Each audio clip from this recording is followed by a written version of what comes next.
చలి చీమ నుండి చతుర్ముఖ బ్రహ్మ వరకు, రాయి రప్ప చెట్టు చేమ వాగు వరద నీరు నిప్పు అన్నిటా అందరిలోనూ దైవత్వాన్ని దర్శించే విశిష్టమైన సంస్కృతి హిందువులది. హిందువుల దృష్టిలో పాము కూడా పరమాత్మ స్వరూపమే. 1000 పడగల ఆదిశేషుడు విష్ణుమూర్తికి పాన్పుగా ఉన్నాడు. వాసుకి పరమేశ్వరుడి కంఠాభరణం అయ్యింది. వినాయకుడికి నాగ యజ్ఞోపవీతమయ్యింది.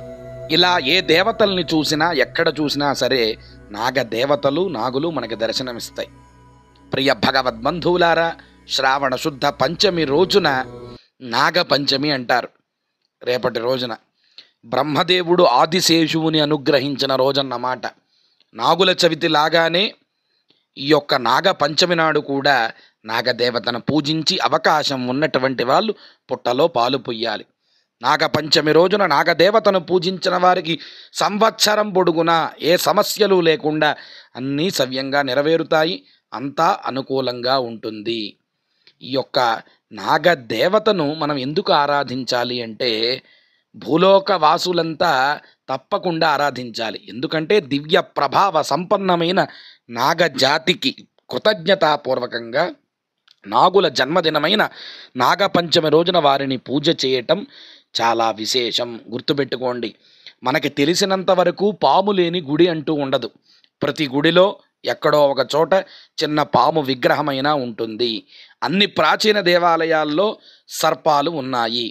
ఏ పురాతన దేవాలయాన్ని సందర్శించినా అక్కడ పాముల కోసం ప్రత్యేకంగా ఓ స్థానం ఉంటుంది. ఎందుకు అంటే జీవ పరిణామ క్రమంలో చాలా ముఖ్యమైన మలుపు. అంతేకాకుండా ఎన్నో విధాలుగా జీవ ప్రేరేపణకు కారణం ఇదే.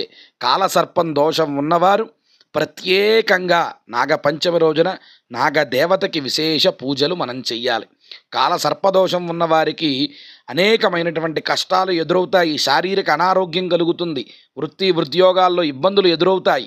సవ్యంగా జరగాల్సిన పని కూడా ఆగిపోతుంది. ఊహించని అవరోధాలు వస్తుంటాయి. ఏదో రూపంలో మానసిక అశాంతి కలుగుతుంది. అలాంటప్పుడు నాగపంచమి నాడు పుట్టలో పాలు పోసి కాలసర్పదోష శాంతి చేయించుకుంటే దోష నివారణ కలిగి సుఖ సంతోషాలు మంచి అనుభూతులు మనకి వస్తాయి.